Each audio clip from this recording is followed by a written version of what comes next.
Non, c'est 30 jours. Vous êtes des petits joueurs là, mec. Ça va rien. Tu mets de l'huile d'olive. On va, Bezrat Hashem, par votre permission, si vous permettez, commencer l'étude ensemble tous, Bezrat Hashem, l'étude du Likutei Moharan, la Torah numéro 5. On est en plein milieu du passage numéro 2. On est en plein milieu de l'étude de Rabbeinu au sujet d'appliquer les mitzvot besimcha. Ça a commencé par le fait que Rabbeinu a ramené un paragraphe de la Gemara, Masechet Ta'anit, Kol ha'olam lo nivra ela bishvili, le monde a été créé que pour moi. Donc, il dit Rabbi Nachman, il est le monde sous ma responsabilité. Puisqu'il est sous ma responsabilité, il dit Rabbi Nachman, je dois essayer d'être éveillé, d'avoir les yeux ouverts, d'être attentif au monde et de pouvoir essayer de voir les manques, les réparations, comment essayer d'arranger le monde, de le rendre meilleur, de faire du bien dans le monde. Vous savez, mes amis, vous savez, on est dans ce monde-là de passage. On est dans ce monde-là, on est là, et demain on n'est pas là. Mais c'est vraiment comme ça. Et vous savez, c'est quoi qui reste à la fin, en fin de compte? C'est quoi qui reste de toi dans ce monde? Rabbeinu, il dit, c'est pas intelligent d'être que en haut, dans le monde futur. L'intelligence, c'est d'être vivant dans les deux mondes, il dit Rabbeinu. C'est ça l'intelligence. Il dit Rabbeinu, de vivre dans ce monde, bah, c'est facile, tu es déjà là, tu vis. Un homme, il fait du business, il achète des maisons. Il voyage, il se fait des kiffs, il se fait des choses comme ça et comme ça. Bon, c'est la normalité de tout le monde. Il y a des gens qui ont choisi de vivre le monde futur dans ce monde. C'est des gens qui n'ont aucun lien à ce monde. C'est des gens qui étudient la Torah. Ils sont dans le monde de la Torah. Ils n'ont pas besoin d'écouter les nouvelles. Ils n'ont pas besoin d'écouter ce qui se passe. Ils connaissent même pas c'est qui le Premier ministre. Ils savent rien. Ils connaissent juste la halacha, la gemara, le midrash. C'est tout. Ils connaissent le rashba, le ritva. Ils connaissent rien d'autre. C'est ça leur monde à eux. Et eux, ils vivent dans un monde qui a un monde futur. C'est le monde de la Torah, le monde spirituel, le monde réel qu'on peut appeler. Mais Akadosh Baruch Hu t'a mis dans ce monde-là. Akadosh Baruch Hu nous a mis dans ce monde. Les pieds, ils sont sur terre. On doit manger, on doit aller dormir, on doit aller aux toilettes. Que tu le veuilles ou pas, tu es obligé de le faire. Et malgré tout ça, c'est pas ça le but, il dit Rabbeinu. Il dit Rabbeinu, le but c'est quoi? C'est de vivre dans les deux mondes. Alors maintenant la question c'est, comment je peux vivre dans les deux mondes? Alors, c'est très délicat, parce que souvent, on trouve que les deux mondes se contredisent. D'accord ou pas? Il y a des gens qui vont dire, si tu es dans ce monde-ci, si tu travailles, si tu as une objectivité, si tu as des trucs, etc., donc t'es pris par ce que le monde il a à te proposer. Donc c'est un peu difficile de servir à Kadosh Baruch Hu. Alors oui, de temps en temps, j'ouvre un livre, une petite demi-heure, mais ça ne devient pas ta vie, ça. C'est quoi ta vraie vie alors? Ta vraie vie, c'est comment payer tes dettes, comment agrandir la maison, comment essayer de trouver un nouveau travail pour que tu gagnes. C'est ça qui t'occupe, c'est ça qui t'occupe. Donc tu ne peux pas t'occuper du monde futur. Par contre, si tu prends un homme qui s'occupe que du monde futur, lui, il va te dire, moi je suis dans ma yeshiva, moi je suis dans mon étude, moi ce qui me tracasse, c'est ce que je vais comprendre le Tosfot du Daf Yomi d'aujourd'hui. C'est ça, moi, ce qui me tracasse. Si je vais pas le comprendre, le Tosfot du Daf Yomi, je vais être en vraie galère. Parce que demain, il y a un nouveau Daf Yomi. Demain, j'ai de renouveau, je peux pas avancer, ça veut dire. C'est ça, ma vraie galère. C'est si j'essaye d'ouvrir le Rashba ou le Ritva pour essayer de comprendre ce que la Gemara dit ou ce que le Shulchan Aruch dit. C'est ça, moi, qui me tracasse. Donc maintenant, va faire rentrer un homme comme ça, va lui dire, non, écoute, il faut que tu ailles une parnassa, donc tu vas vendre des pizzas. Tu peux pas lui dire à un homme comme ça un truc. Tu peux pas. Même s'il doit aller au travail, il peut pas. Il peut pas. Un homme comme ça, tu peux pas le mettre vendeur de pizza. Avec tout ce que tu peux dire, tu peux pas. Sa tête, elle n'est pas là. C'est comme Rabbi Israël. Rabbi Israël, quand il habitait à Givat Shaul, sa femme était malade, c'était la période où sa femme elle est partie de ce monde. Sa femme était très malade. Et à la maison, ils avaient besoin malheureusement d'acheter des trucs, etc. pour que sa femme elle soit en bonne santé. Et Rabbi Israël n'avait pas de quoi il n'avait pas. Même à l'époque, un peu plus tard, il n'avait pas d'argent, le pauvre. Et en plus, le ministre Chazar, il était mort, donc il n'y avait personne qui l'aidait. Il était tout seul dans le monde. Et il était obligé de rentrer au travail. Et Rabbi Israël est allé, qu'est-ce qu'il faisait? C'était quoi son travail? C'était de garder un magasin de bijoux, de diamants. Et à l'époque, il payait. Le balabait, il payait, reste à côté de toute la nuit. Reste là-bas. Si tu veux, tu peux rentrer, tu peux rester. L'essentiel, c'est que tu sois là-bas, que tu gardes le magasin. Et c'est ce qu'il a fait. Mais le pauvre Rabbi Israël, quand il commençait à lire les Teilim, il était plus dans ce monde. Donc il sortait, il rentrait dans une forêt à Givat Shaul à l'époque, c'était rempli de forêt, il était plus dans la forêt. Le balabaït, il vient le matin, le magasin tout ouvert, vide. Qu'est-ce qui se passe? Il lui dit, je t'ai payé le premier jour, comment on peut faire une gaffe le premier jour? Et il savait pas quoi faire, Rabbi Israël. Il s'est dit, je sais pas t'expliquer, j'ai pas fait attention. Je suis parti, je parlais à Hachem, je sais pas. Il lui dit, je m'excuse. Il est allé voir la femme de Rabbi Israël, il lui dit, dis-moi, il est normal ton mari? Mais qu'est-ce qu'il a? On lui paye pour faire un travail, il sait pas le faire, je comprends pas. Et Rabbi Israël, il était pas bien du tout, il est allé dans la forêt, il a dit, Ribono Shel Olam, comment c'est possible, etc. Et bien, le même jour, la police, ils ont retrouvé le voleur. Ils ont ramené toute la marchandise. Et Rabbi Israël se pointe le deuxième soir. Et le balabait, il dit, mais tu crois vraiment que je vais te laisser ici travailler comme ça? Mais tu peux pas travailler. Il lui dit, mais en fin de compte, t'as tout reçu. Il dit, oui, mais c'est pas tous les jours qu'il y a des miracles. C'était une fois, ça s'est passé une fois, je vais pas te la redonner. Mais il a compris que il avait dit comme ça, il avait dit, ton mari, c'est pas un homme, c'est un ange. Il peut pas travailler. Et ça avait fait un truc dans la tête de sa femme, Rabbi Israël. Ton mari, c'est un ange. C'est pas un homme. Un homme, quand il est dans la Vodat Hashem, quelque part, tu peux pas lui demander, va payer ça, va au Bitoire Lomi, attendre avec... Tu peux pas, ce sont des gens qui sont pas là. Un jour, un grand Rosh Yeshiva, un grand Rosh Yeshiva, il est descendu. Sa femme, elle lui a dit de faire descendre la poubelle. Maintenant, lui, dans sa tête, il n'y a qu'une seule chose.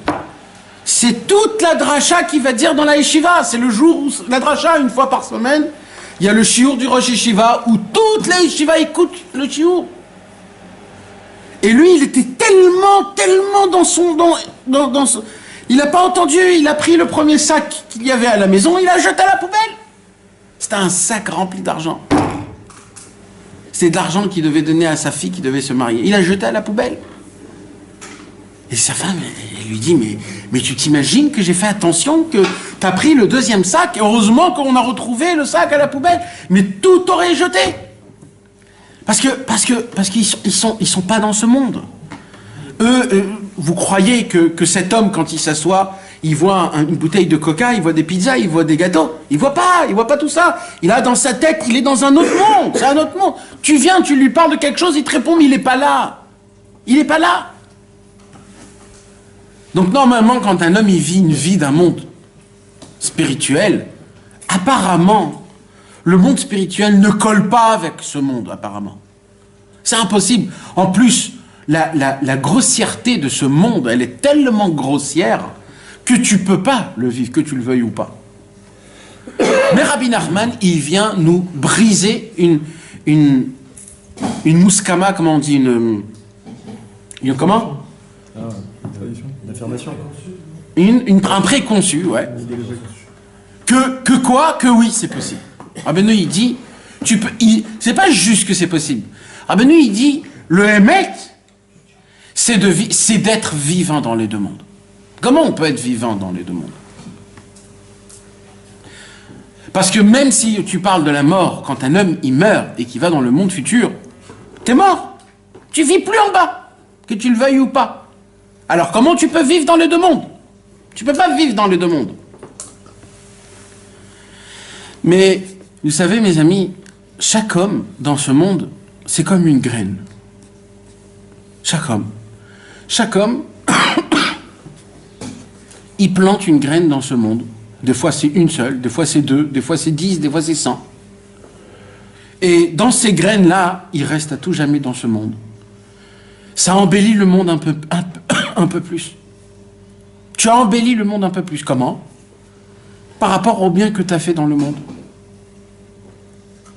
Quand tu fais du bien dans le monde, ce bien, il reste tout le temps. Pourquoi? Même si le bien n'a pas été fait. Mais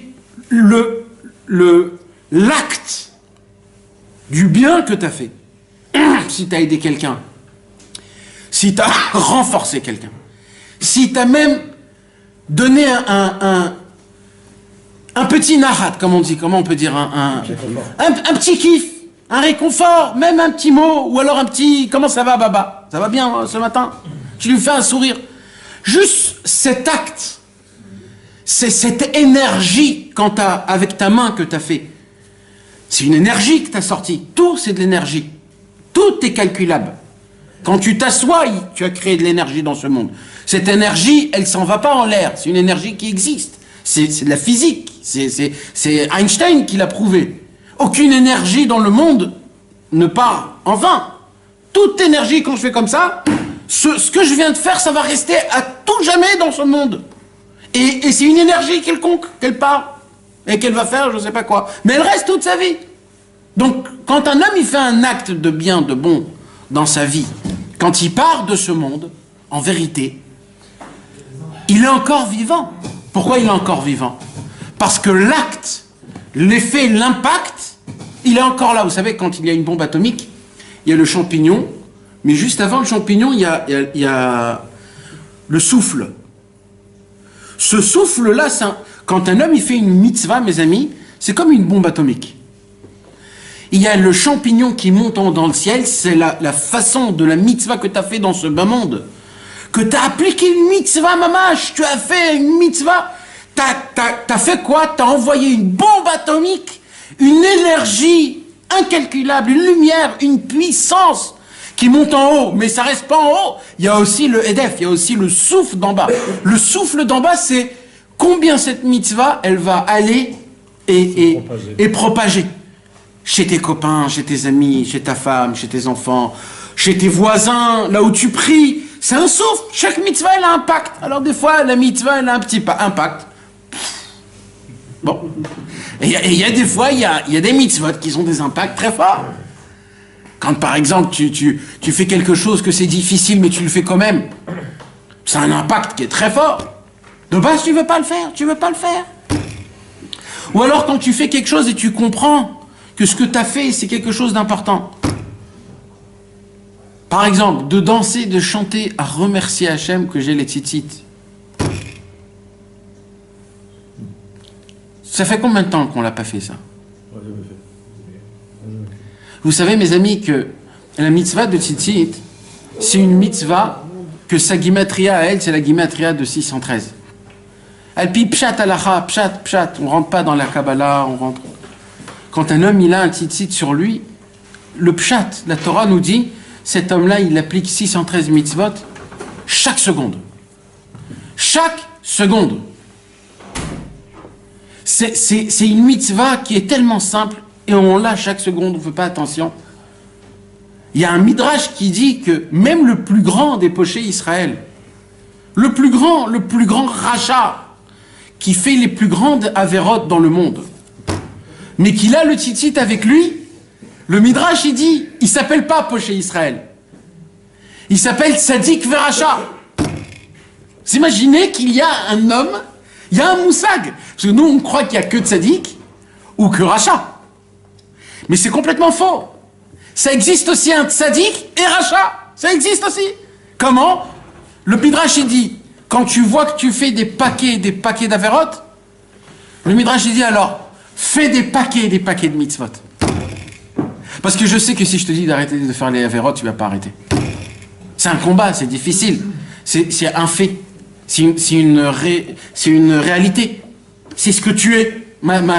C'est ce que tu es. Alors oui, tu peux changer, bien sûr. Mais c'est difficile de changer. Alors, prends un autre combat. C'est quoi le combat? Fais un paquet de mitzvot. Et oui, tu seras moitié-moitié. Comme c'est écrit à l'époque. V'chosher al pene teom. Shneem. Rabbeinu il dit, or v'chosher. Dans le Midrash, il y a écrit quand Akadosh Baruch Hu a créé le ciel et la terre, la lumière et l'obscurité, les deux étaient en même temps. Comment c'est possible? Puisque l'obscurité, c'est quoi? C'est quand il n'y a pas de lumière. D'accord? Et la lumière, quand il y a de la lumière, il n'y a pas d'obscurité. Alors, Rabbeinu, il dit, c'est quoi le tohu vavohu dans le Midrash? C'est shneem ayu poalin beotoet ou bevatachat. Les deux en même temps, l'obscurité et la lumière, les deux en même temps, ils étaient ils étaient comme ça.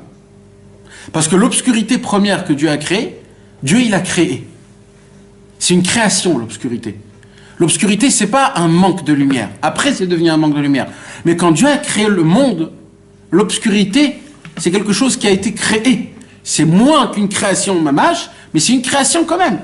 Donc les deux en même temps. Et il dit Rabbi Nathan dans l'Ikouté à la Chot, ça veut dire quoi? C'est quand Shalom, un homme, il voit qu'il n'arrive pas, il voit que malheureusement il s'étale dans la Vodat Hashem, il n'arrive pas. Alors Rabbeinu dit l'honora, c'est pas grave, avant la création du monde, les deux en même temps, ils étaient là. Tu peux être aussi rachat, mais aussi tu peux être un tzaddik. Un ne doit pas venir sur le compte de l'autre. Et alors que tu as un rachat. Parce que tu as un rachat, tu ne veux pas faire des mitzvot, fais, sois aussi un tzaddik de l'autre côté. Donc quand un homme, il fait dans le monde des mitzvot, mes amis, d'après ce qu'on a appris nous, l'impact le plus grand qui se passe dans le monde, c'est quand tu obtiens, quand tu fais la mitzvah, Besimcha. Pourquoi? On va l'étudier ce soir, Bezrat Hashem. Maintenant, quand un homme, il part de ce monde, malheureusement, mes amis, la seule chose qui reste dans ce monde, et qui c'est important, parce que, comme on a dit, Rabbeinu nous demande, nous ordonne, de vivre dans les deux mondes, en même temps. Parce que c'est pas un inyan de vivre que dans un seul monde. Il faut vivre dans les deux mondes. C'est quoi qui reste de toi? C'est la bonté que tu as laissée dans ce monde. C'est le bien que tu as fait dans ce monde. C'est Kol Haolam Lo Nivra Ela Bishvili. C'est que quand tu vas partir, on va dire, eh ben lui, il a fait du bien dans ce monde. Et maintenant que lui, il est parti, eh ben il va en manquer du bien dans ce monde. Ça s'appelle un homme que même qu'il est mort, il continue à vivre. Pourquoi? Parce que le bien qu'il a fait dans ce monde, il continue. Même que lui, il est mort. Rabbeinu, il dit, comment on peut faire du bien dans le monde? Il dit Rabbeinu, il dit, on peut faire plein de choses. Mais le commencement, et bien sûr la fin de tout, il y a au milieu plein d'autres choses. Mais tout commence par la prière. C'est la seule chose qu'on a, qu'on a à la portée de la main. Parce qu'il y a plein de choses, tu peux dire, écoute, moi ça je peux pas, et ça je peux pas, ça là j'ai pas maintenant, je peux pas l'aider, qui je suis pour l'aider. Ok, ça peut arriver. Mais de prier pour quelqu'un, de prier pour l'âme Israël, de prier pour le monde, Ça, c'est gratuit. Ça, c'est le devoir de chacun de nous tous. Quand on voit un manque, quand on entend quelque chose de grave, quand on perçoit, quand on a un sentiment, il faut prier pour la réparation du monde. Rabbeinu, il dit maintenant, le problème, c'est quoi? C'est que pas toujours la porte, elle est ouverte en haut dans le ciel. Parce que si c'est après le décret, si la chose, elle s'est passée et que dans le ciel, ça a été décrété, alors les prières que tu vas prier, ils ne rentrent pas dans la même porte habituelle. La porte, elle est fermée puisque le décret a été décrété. Alors il dit, Rabbeinu, qu'est-ce qu'il faudrait faire? Il dit, Rabbeinu, il y a une solution pour découvrir c'est quand le Xardin, et c'est quand il y a eu le Xardin ou quand il n'y a pas eu le Xardin. Rabbeinu, il dit comment? Il dit en appliquant les mitzvot besimcha.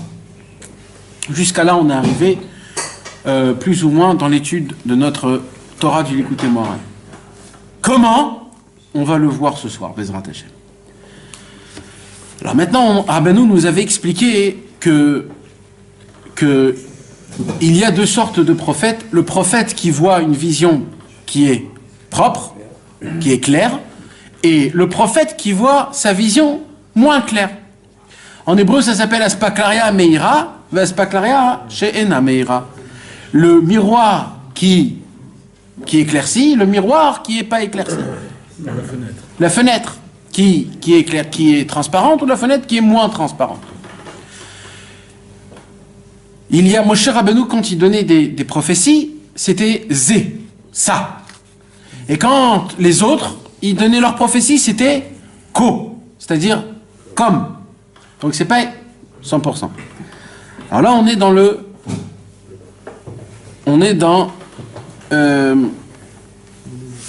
on est en plein milieu dans... Oui, on a fait Yavo Berina. Aval Navi Shemitnabe Beze Adavar. Après les racheter votre Navi. Après les racheter votre Navi. Aval, Nam Rabbeinu, il va expliquer le prophète que lui, il voit les choses directement. Rabbeinu, il avait expliqué que ça ressemble à quoi? À celui qui fait les mitzvot Besimcha Behemet. On avait posé une question la semaine dernière, je ne sais pas si vous vous rappelez, pourquoi Rabbeinu nous parle des prophètes? Tu prends tout proche, la mitzvah tu prends... Parce que si la Nevi'ut, c'est-à-dire la prophétie, c'est une vision. Et la vision, c'est la Emouna. En fait, quand un homme il applique les mitzvot, la mitzvah d'une Emouna très grande et très forte, c'est comme un avis. C'est ça un avis, en fait.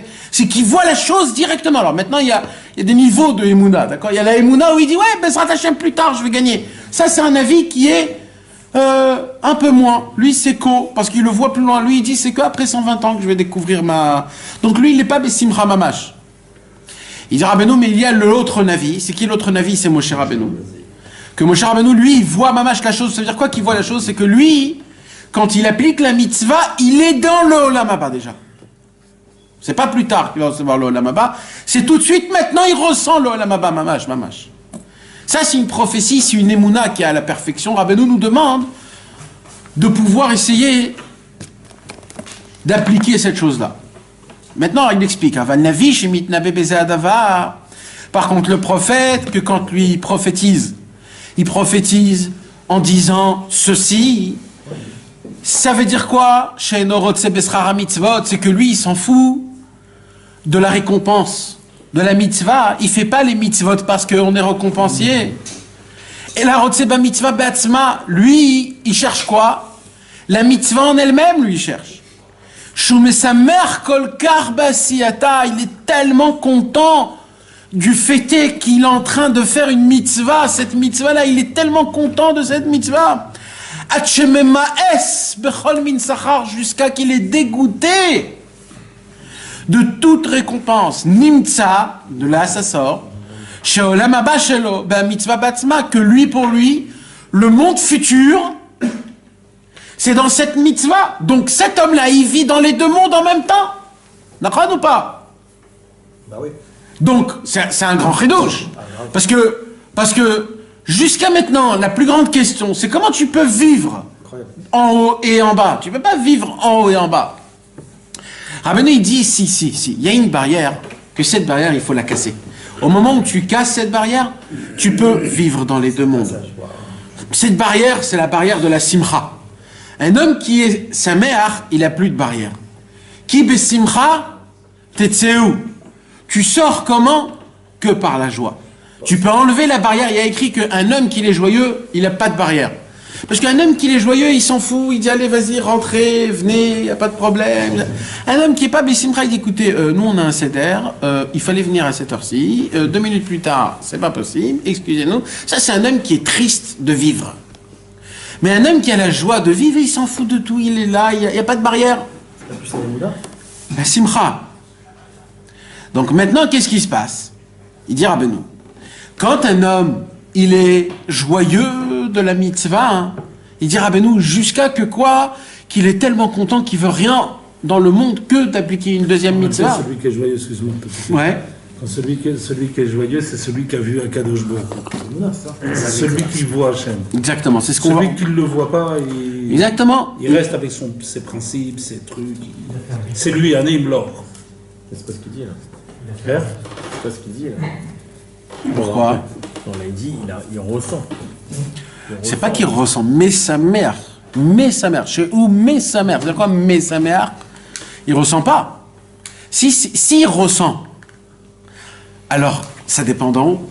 Parce que c'est pas lui qui le. Là, il écrit mais chez où mais sa mère. C'est quoi mais sa mère?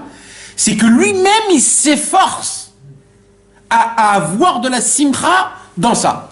Et comment il peut dire Ad Shememaes Bekol Ad Shememaes Bechol Min Sacha. Memaes. Oui, il est Memaes. Comment il peut être dégoûté de quelque chose qui ne sait pas ce que ça représente?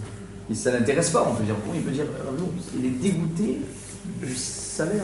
Il n'a même pas besoin de savoir qu'est-ce que c'est. Il veut même pas savoir qu'est-ce que c'est. Lui, il sait qu'une seule chose. C'est que cette mitzvah-là lui rapproche avec Hachem. Ça crée un lien avec Hachem. D'accord? Quand un homme, il... Non, mais tu vois la mitzvah. Hein? Il voit dans la mitzvah. Dans la mitzvah en elle-même, il découvre Akadosh Baruch Hu. Hein? Oui. Maintenant, c'est un travail personnel, hein. C'est toi-même qui dois te le travailler. Parce que là, c'est chez Oumé sa mère. C'est pas que Stam, t'es content, voilà, Stam. Non. Dans chaque mitzvah, il y a rien. Oui, bah, t'es pas obligé dans chaque, au moins une. Commence par une. Prends Shabbat. D'accord? Shabbat, c'est difficile, parce que Shabbat, les gens, ils ont tout mélangé. Mais prends par exemple les téphilines. D'accord? Prends les téphilines. Tu te dis, comment je vais me faire un petit kiff? Comment je vais...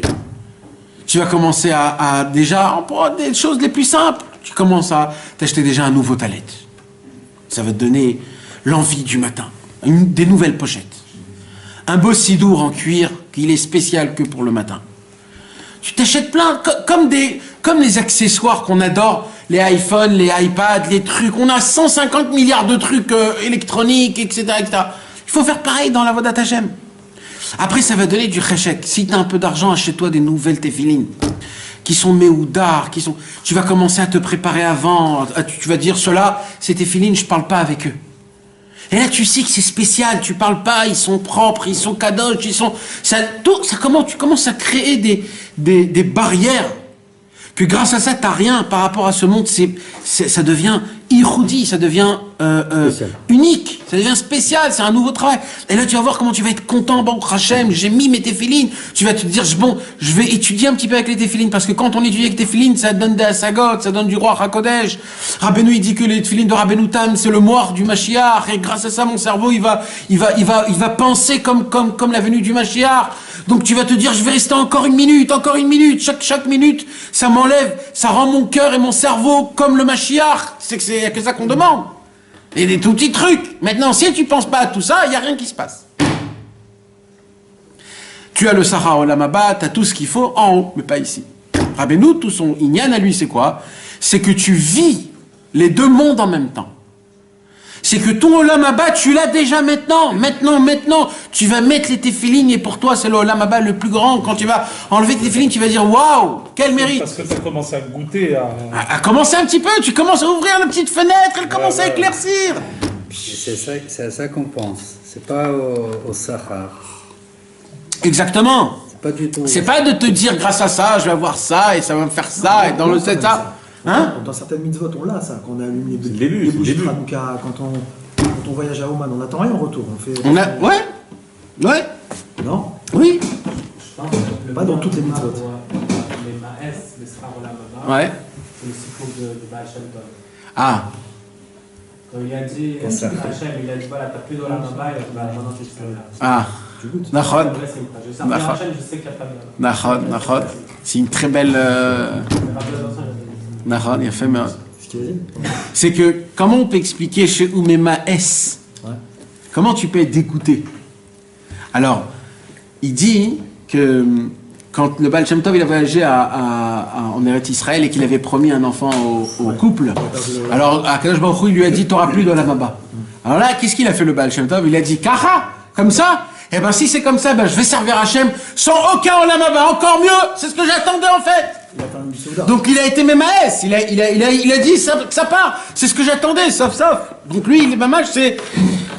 Mamash, c'est ça, c'est une belle Chazak. On peut le dire, hein? Nous, on est des crabes, nous. Qu'est-ce qu'on est, nous? On dit ce qu'on veut, ça sert à rien.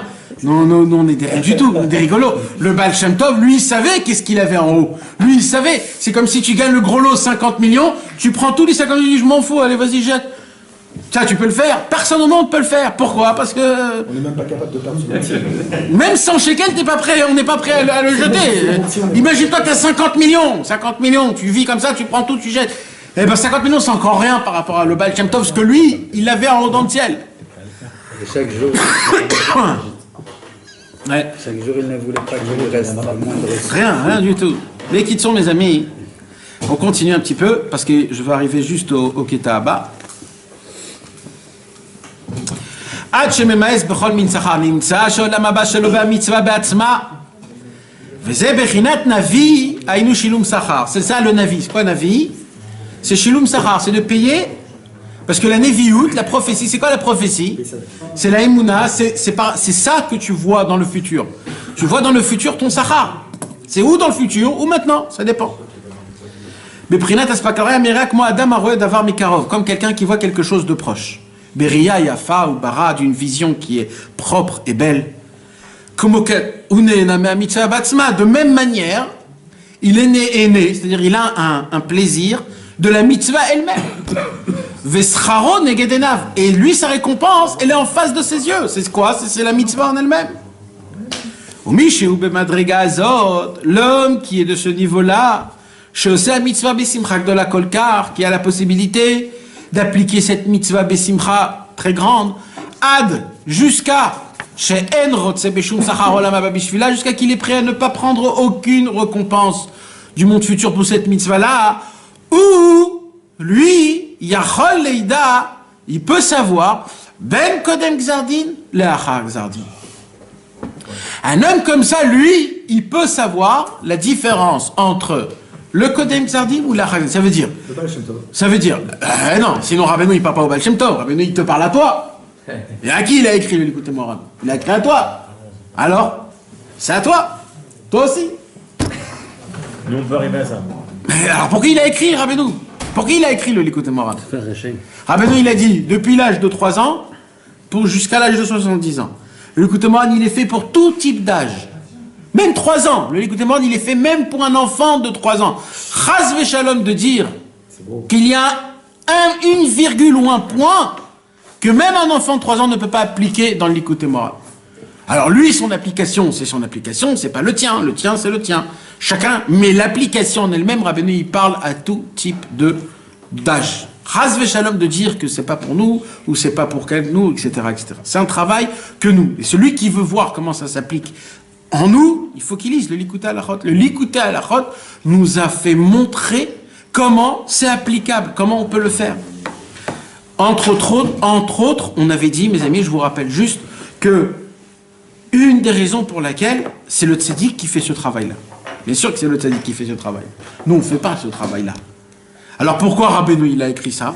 Rabbeinu, il a écrit, et ça c'est un klal dans tout le Likutei Moharan. Il y a un Sichot Haran qui dit, quand tu n'arrives pas à faire, fais comme si.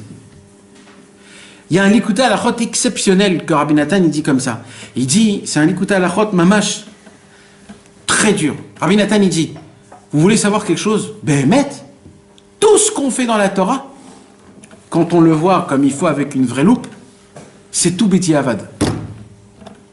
Tout c'est b'diavad. Premièrement, on va commencer déjà par le fait est qu'on est tous impurs. On n'a pas la vache rousse, Donc déjà, tout ce qu'on fait, Bediavad, déjà, un. Et ça fait 2000 ans, ça. Déjà, on a commencé, d'accord? Deuxièmement, tout l'application de Torah au mitzvot, le Kriyat Shema. À l'époque, la Gemara, mes amis, la Torah s'étudie debout. C'est écrit dans la Gemara, Maseret Megillah. La Torah s'étudie debout. Oui, ça c'est pas assis, c'est debout. Rabban Gamliel, il est parti de ce monde. Malheureusement, les corps, ils ont été khalash. Alors on s'assit. Maintenant, c'est devenu aujourd'hui les standards avec les coussins, avec les trucs. C'est-à-dire que tu ne dois même plus bouger. C'est-à-dire déjà tout devant toi, etc. Mais bon, on va laisser ça de côté, d'accord? Maintenant, il y a d'autres choses. Il y a tout le reste. La Torah, Chutz La'aretz, la Torah de Eretz Israël. On n'a pas la moitié des mitzvot, mes amis, on ne peut pas les appliquer à cause du Beth Amikdash. La moitié. Tout ce qu'on fait, c'est Bediavad, dit Rabbi Nathan. Il dit alors quoi? Il dit, il y a un que lui, il applique toute la Torah et les mitzvot. Il y en a un seul. Et c'est le tzaddik, c'est pour ça qu'il a écrit Ve tzaddik yesod olam, tzaddik, fondement du monde. Donc nous, comment on est Yotzei Yedechova, comment on peut être quitte de la Torah, pas Bediavad, les Khatria. Comment? Quand on s'attache au tzaddik, on lui dit, Totsi oti Yedechova, tu peux me rendre quitte-moi s'il te plaît. Et là, le tzaddik, il dit, tu veux que je t'acquitte. En disant, Réni Mekacher Atzmi, ce qui suffit en fait, tu dis à Rabbeinu, acquitte-moi s'il te plaît, tu peux m'acquitter. Alors maintenant, la halakha, elle dit comme ça. Quand un homme, il veut acquitter quelqu'un, la halakha, elle dit, il faut que lui et lui, les deux personnes, ils savent qu'ils sont acquittés. Il faut que lui, celui qui veut être acquitté, il entend la bracha ou le birkat Hamazon ou tout ce que tu veux, et qu'il réponde à la fin Amen, c'est très important, pour que le Amen, il puisse faire authentique, que comme quoi l'acte, c'est moi qui l'a fait. C'est pour certifier. Comme ça, l'halakha dans le Shulchan Aruch, il a écrit. Alors ce contact, il existe aussi avec Rabbeinu et l'individu.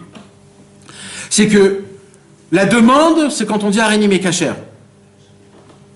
Maintenant l'acte, t'entends pas Rabbeinu faire ce qu'il faut faire pour qu'il te rende quitte.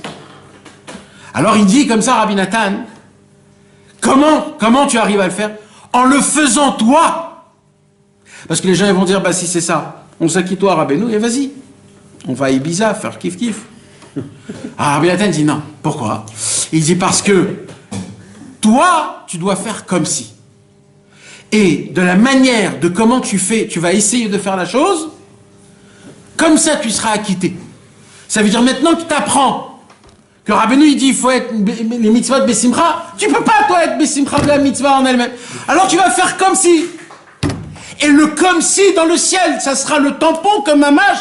Il veut être rendre quitte. Il veut qu'on le rende quitte. Et par rapport à ça, il sera rendu quitte. Et comme ça, tout l'écoute moral, tu peux l'apprendre. Parce que dans tous les côtés moral, il y a des niveaux exceptionnels. Comment tu vas les faire? Non, toi tu dois faire comme si que.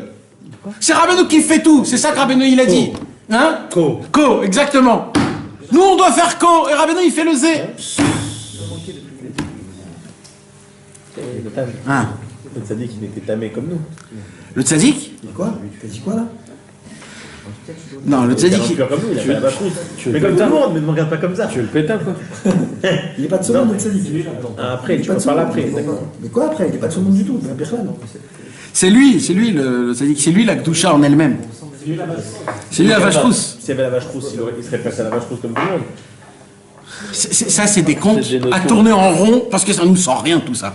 Et il n'y a pas de tachlès dans tout ça. Laisse tomber. Il n'y a pas de tachlès, c'est des bêtises tout ça. Le tachlès, c'est que si la vache rousse, d'où elle prenait la Gdusha, la vache rousse? D'où? Du tzaddik.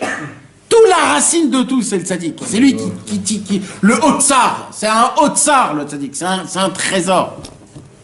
Tout vient du tzaddik. Il n'a pas participé à la faute. Tov. Il n'a pas participé à la faute. Maintenant, mes amis, on va découvrir pourquoi celui qui applique les mitzvot besimcha, il a la possibilité de pouvoir savoir entre avant le Xardin et après le Xardin. Et là, écoutez, mes amis, c'est vraiment très très beau. Rabbeinu, il est tellement fort que, mis à part de construire une vraie Torah, c'est déjà difficile. De la faire descendre du ciel, c'est encore plus difficile.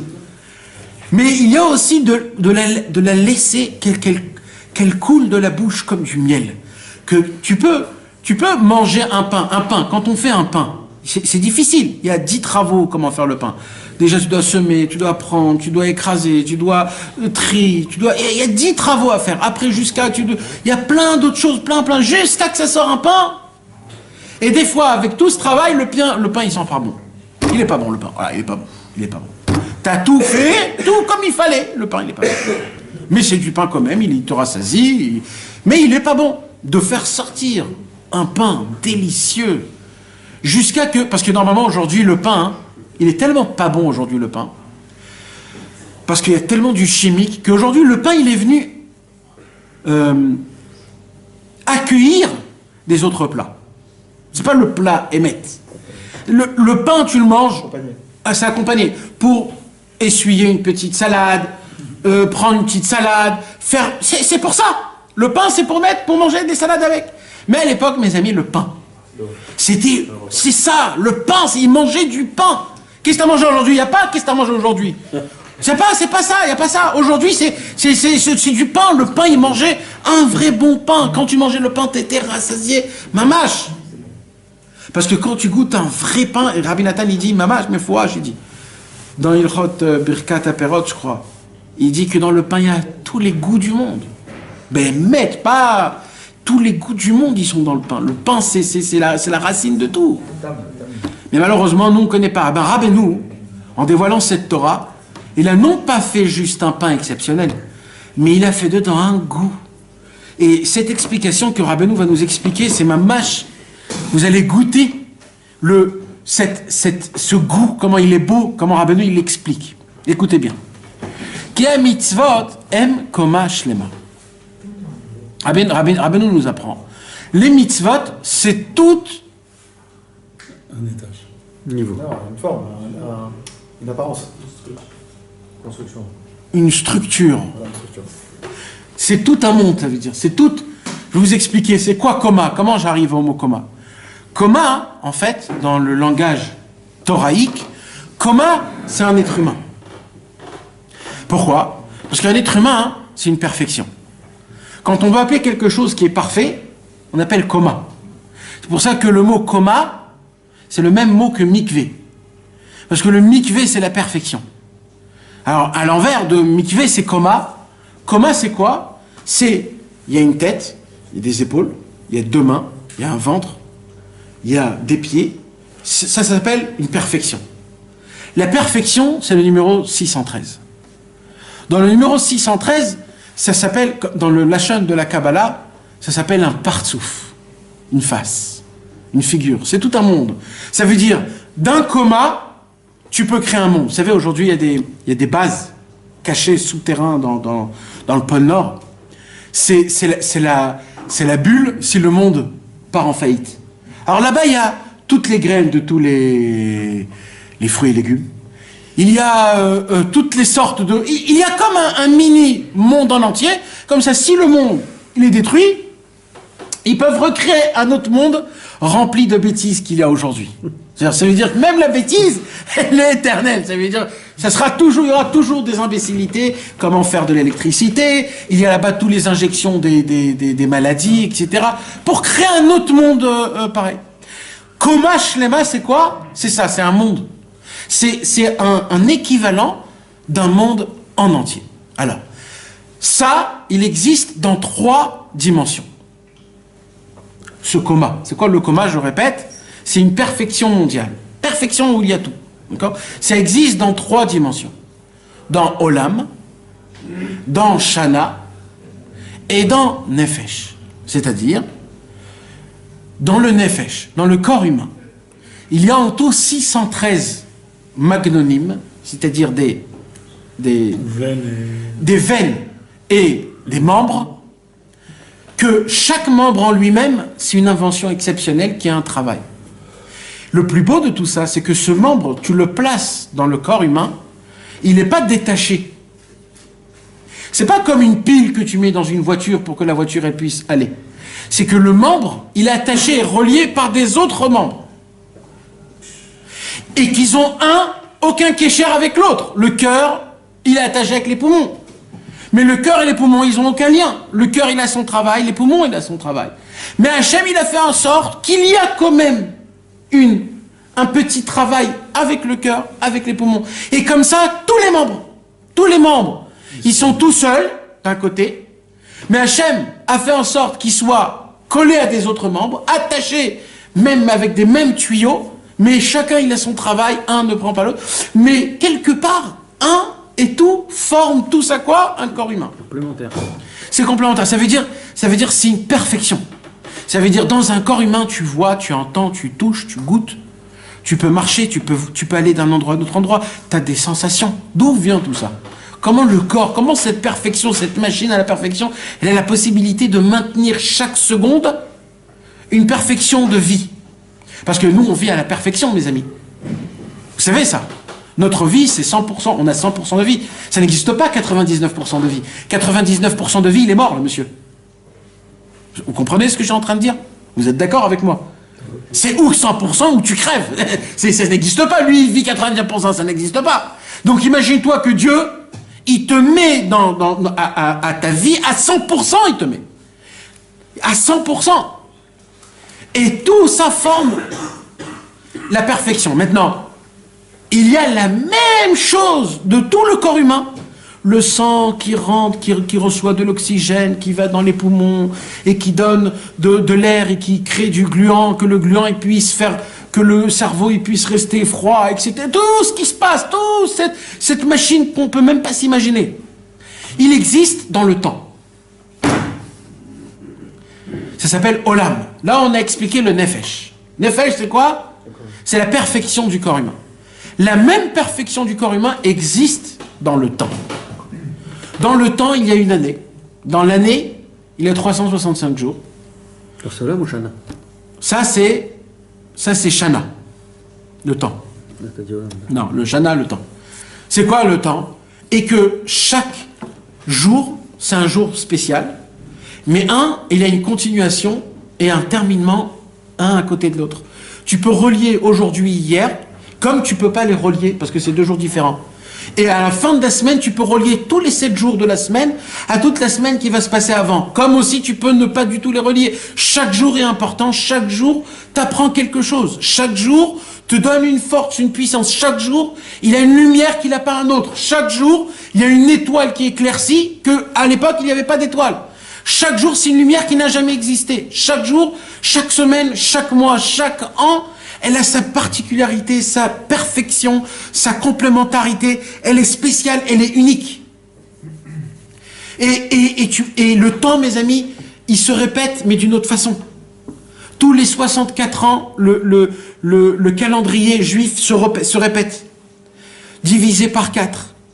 Et que chaque jour, tu répares quelque chose que tu ne peux pas réparer.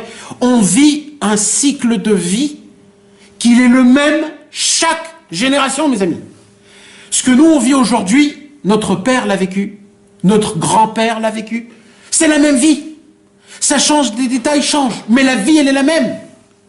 Les mêmes réactions que nous, on a, nos enfants l'auront, on le voit sur nos enfants. Nos parents le voient sur nous. Le cercle de vie, il est le même. C'est juste les apparences qui changent. C'est juste des petits côtés à droite, à gauche. Notre travail à nous, c'est de tout reprendre, de tout récupérer, de tout faire de ça une seule chose, de vivre à 100%. De vivre chaque seconde, de vivre chaque moment. De vivre. C'est comme si tu dis dans mon corps, écoute, moi je crois que ma main, j'ai pas trop d'utilité de ma main. Hein, quoi, tu vas l'enlever ta main? C'est comme si quelqu'un dit, écoute, moi j'ai 1 heure j'ai rien trop à faire. Quand tu dis j'ai 1 heure de rien à faire, en fait tu dis ma main, je sais pas, aujourd'hui j'ai pas besoin de ma main, si tu veux tu peux la prendre. C'est un cercle de vie. Le temps, c'est comme un corps humain. Il y a la tête, c'est Rosh Hashanah. Il y a le cœur, c'est les 3 fêtes, parce qu'il y a 3 chambres dans le cœur. Il y a Hanouka et Purim, c'est les 2 pieds. Il y a Shavuot, la Torah, c'est les mains.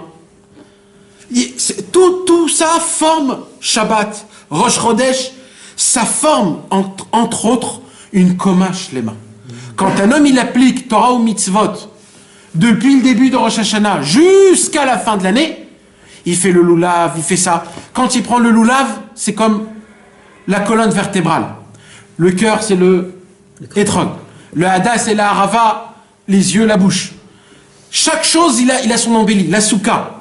À Pessah, tu dois manger les matzot, parce que tu crées le vent, tu crées le sang, tu crées tout ce qui est blanc dans le corps, c'est-à-dire les reins, tu crées les poumons, tout, tu répares tout. C'est mamash, tout est un. Et tout ça existe dans le monde, mes amis. La même chose. Il y a un Koma Shlema dans le monde. Dans le monde, il y a une tête qui équivaut à une tête, comme Rosh Hashanah, comme la tête. À nous, notre tête. C'est qui la tête? C'est qui la tête? La tête du monde en entier, c'est qui? Non, dans le monde, pas dans l'homme. Hein? Non. Alors Yerushalayim, c'est le cœur. Hein? Non, dans le monde. Dans le monde en lui-même. Dans le monde, il y a une tête, des yeux, des oreilles, un nez, une bouche, des mains, un corps. Il y a des pieds, il y a tout. Non, le monde. Les pierres, la terre, comme c'est le monde en lui-même, le monde, la terre. L'air, ce qui se passe, ce qu'il y a dans le monde. Il y a 7 continents. 7 continents. Chaque continent, il a une partie. Chaque chose, il a une lumière, il a quelque chose dans ce monde. L'air change. Il y a le en haut et le en bas, qui est au-dessus de... Tout ça, mes amis, on peut en parler pendant des heures de tout ça. Il y a un livre qui s'appelle le Sefer Abrit. C'est un livre en entier qui explique comment il y a Olam, Shana, Nefesh, le coma de chaque chose. Comment c'est la perfection dans tout. C'est quoi la tête dans l'être humain, dans le temps et dans l'espace. C'est quoi les yeux, c'est quoi les oreilles. Et comme ça, tu peux découvrir chaque chose. Maintenant, mes amis, une vraie vie... C'est quoi la tête avant? Plus tard. Une vraie vie, Suspense. c'est quand on arrive à créer... Vous vous rappelez que je vous ai parlé du souffle, de la mitzvah? La bombe atomique, elle crée un souffle. Le souffle doit souffler dans ces 3 étages. Olam, Shana, Nefesh. L'espace, le temps et l'être humain. Normalement, c'est simple, c'est très simple. D'accord? Quand un homme... Normalement, tout ce qui se passe dans ce bas monde, c'est toujours Olam, Shana, Nefesh, parce que tu es toujours quelque part. Il y a toujours toi qui applique, et c'est toujours dans le temps. Donc c'est toujours... Mais le plus beau, c'est quand tu arrives à regrouper les 3 et les faire en même temps. Comme quoi, par exemple? Hein? Et les faire vivre. Alors, et comme quoi, par exemple? Alors, mis à part Rabbeinu, il y avait des tzadikim, de très grands tzadikim nistarim. Il y avait un très grand tzadik nistar, qui est parti de ce monde il y a à peu près 50 ans. Que lui, il a pris ça sur ce truc-là pour lui toute sa vie. De réparer le Olam Shana Nefesh du monde. Et qu'est-ce qu'il faisait? Vous savez, il y a des passages dans la Torah qu'on sait quand ils ont été dits. Il y a écrit dans la Torah, le 10, Tevet, Moshe Rabbeinu est descendu et il a dit. Et là, il y a toute la paracha qui... Il y a des moments où on sait, surtout dans les Nevi'im. Le prophète Yeshaya est rentré à Jérusalem le 3e mois du 4e jour. On sait, il y a plein dans la Torah des choses comme ça. Il y avait ce tzaddik-là, qu'est-ce qu'il faisait? Il avait noté toutes les dates de toute la Torah, orale et écrite. Il avait écrit les endroits là où ils ont été dits. Et il allait à l'endroit et au jour même, et il lisait le paragraphe. À l'endroit où Moshe il a dit, à l'endroit où Yoshua, à l'endroit où Yeshaya, le jour où ça a été dit, et là il reliait Olam, Shana et Nefesh en même temps. Donne un exemple, par exemple. Quand Moshe Rabbeinu, il s'est rapproché du Jourdain, avant qu'il est parti de ce monde, il s'est rapproché du Jourdain et il a commencé à écrire toute la Torah. Et là, Moshe Rabbeinu a dit la parashat Re'eh. D'accord? On sait que c'était quand? C'était 1 mois pile avant sa mort. Donc il est mort le 7 Adar, c'était le 7 Shvat. Lui, il est allé dans le Jourdain, le 7 Shvat, et il a lu le passage où le tzaddik, où Moshe Rabbeinu, il a lu le parashat Re'eh. Et ça créé une énergie exceptionnelle, parce que tu remets le temps, tu refais tout en même temps. Olam, Shana Nefesh. Il y a l'espace, le temps, c'est-à-dire l'endroit, il y a l'acte, et il y a le temps, le jour, la date. Donc tu as les trois en même temps. Tu as Olam, Shana et Nefesh. Tu as la personne, les mots qui ont été dits, tu as l'endroit là où ça a été dit, et tu as le temps là où ça a été dit. Par exemple, dans une... D'accord, ok. D'accord. Alors maintenant, ça... Donc, par exemple, dans Netilat Yadayim. Non, alors ça, là, je te raconte ce qu'il faisait le tzaddik. Ah, ok. D'accord. C'est simple pour te dire que c'est un travail que... Il y avait des tzaddikim qui voyageaient à la fin du monde pour faire des parce qu'il n'y a pas juste la Torah orale, il y a des tzaddikim. Par exemple, il y a le rocker qui est mort Johnny. Le rocker, et le rocker qui est mort Pardonnez-moi, excusez-moi, cette grande bêtise. Il y a le rocker qui est mort tué, le pauvre. Il a été brûlé. Il a été brûlé à Al-Kiddush Hashem. Et il est mort à Einstein. Comment on dit le t'avais été... Liechtenstein, ouais. Non, c'est pas ça, tu l'avais dit, je me rappelle. Je me rappelle plus, mais Kitsour, c'est dans les frontières. Ouais, de là-bas, dans le nord de la France, dans les frontières d'Allemagne. Il y a une petite. Hein? Eisenstadt, ouais. Ouais, un truc là-bas, ça doit être là-bas. Et le pauvre, il est mort. T'as été sur son cœur, tu me dis. Et lui, il a écrit toute une page. Il a écrit avant de mourir. Et on sait quand il est mort. Et ce syndicat, il est allé là-bas à l'époque, il y a plus de 50 ans, il y a 70 ans, presque même 100 ans. Il est allé jusqu'à là-bas perdu à l'époque où c'était encore juste après la Shoah. Il est allé lire le même, ce qu'il avait dit, le rocker, avant de mourir, 700 ans auparavant. Et il a dit, quand j'ai lu ça, au même moment, il y a eu un tremblement de terre. Que dans cet endroit, il y a eu un tremblement de terre. La terre, elle s'est parce que les cendres, ils sont tombés sur la terre. Le tzaddik, il est là, il a bougé toute la terre. C'est un événement, c'est comme une piqûre. Vous savez, quand il y a Shalom, il y a quelqu'un qui meurt, un khayal ou quelque chose comme ça. La première chose qu'on fait, on prend une piqûre d'adrénaline, on lui met dans le cœur. Une piqûre d'adrénaline, d'un coup, même ce qui se passe, il se réveille. Ça, c'est une piqûre d'adrénaline.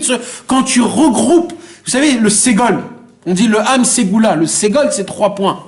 3 points, c'est quelque chose de très fort.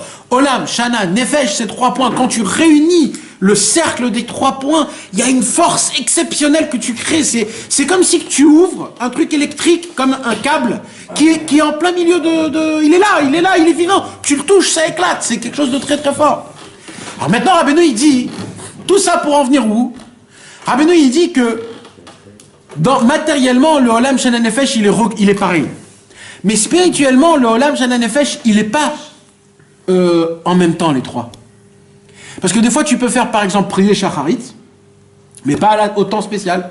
Par exemple, un homme, il s'est réveillé à 10h30, 11h, alors il va faire Shacharit. Mais là, il lui manque le Shana, il lui manque le temps, parce que là, il n'est pas dans le temps.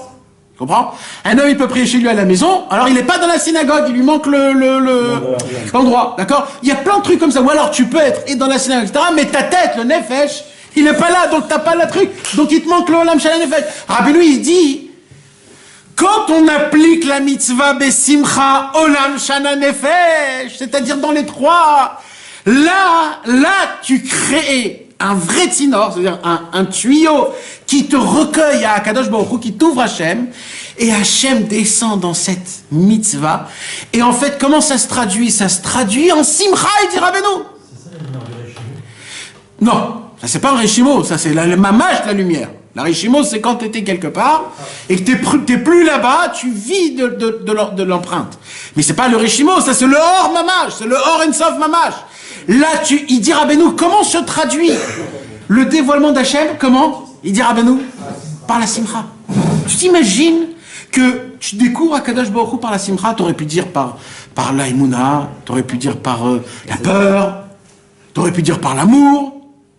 Comment Hachem se découvre dans ce monde? Par la Simcha.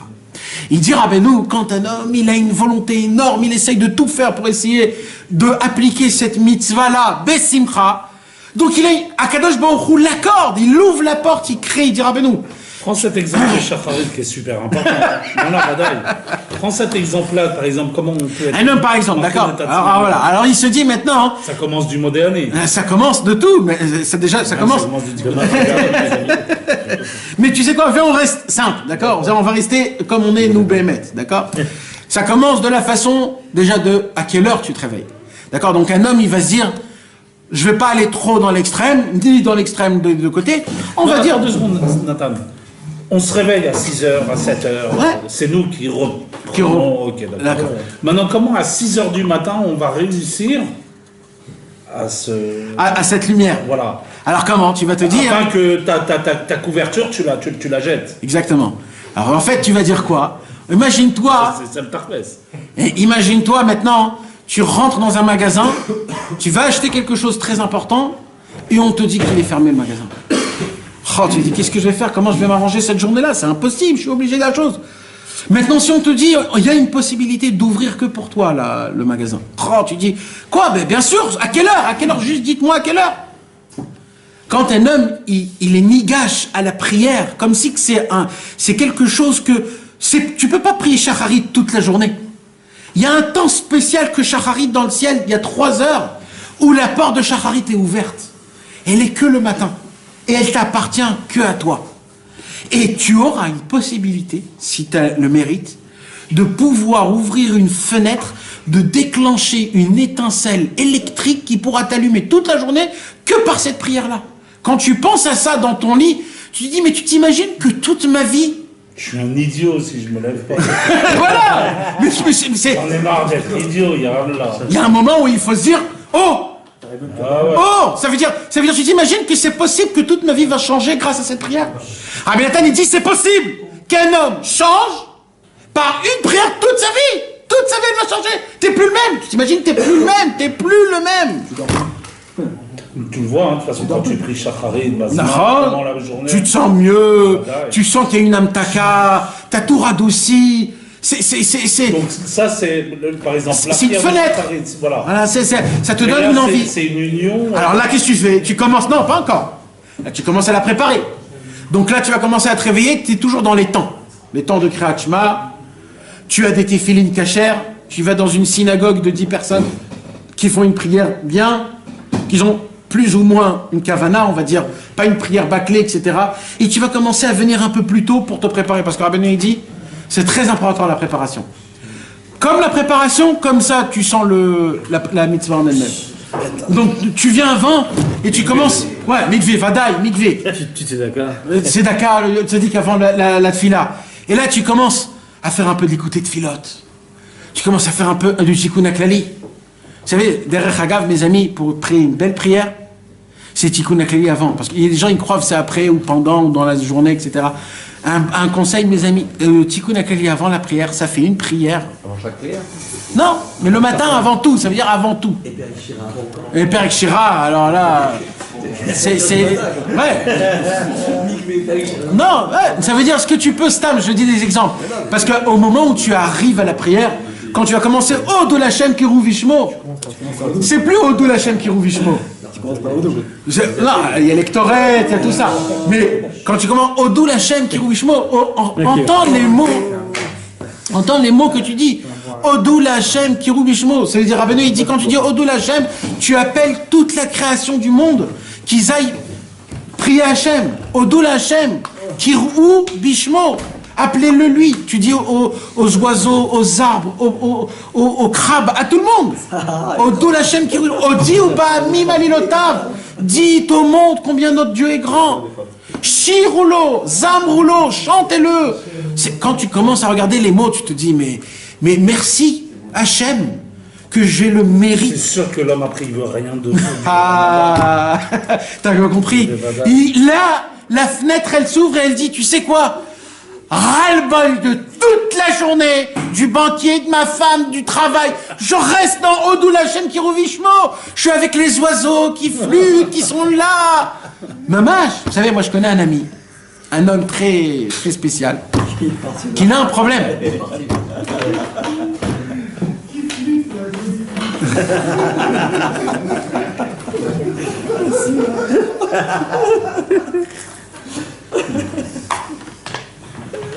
Alors maintenant, on revient sur le Inyan. Non, ton ami. C'est lui. Et je dois lui dire qu'est-ce que c'est la tête. Moi j'ai un ami, il a un problème. C'est qu'il ne peut pas prier jusqu'à Vaïvarer David. Dès qu'il arrive à Vaïvarer David, il ne peut plus. Il ne peut plus.